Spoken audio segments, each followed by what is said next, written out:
Today's sticky note fact is that the Taj Mahal's foundation is made of timber, which stays strong because it's constantly soaked by water from the Yamuna River.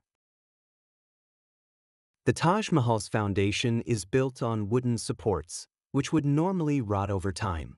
But thanks to the nearby Yamuna River, the wood stays waterlogged, keeping it solid and secure.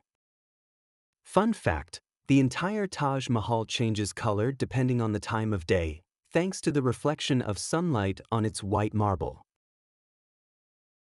If you could design a famous building like the Taj Mahal, what material would you use? Why do you think it's important for engineers to consider the environment when designing structures? Pause and discuss with your class or leave a comment with your answer. And that's today's sticky note fact. Remember to like and subscribe and have a great day.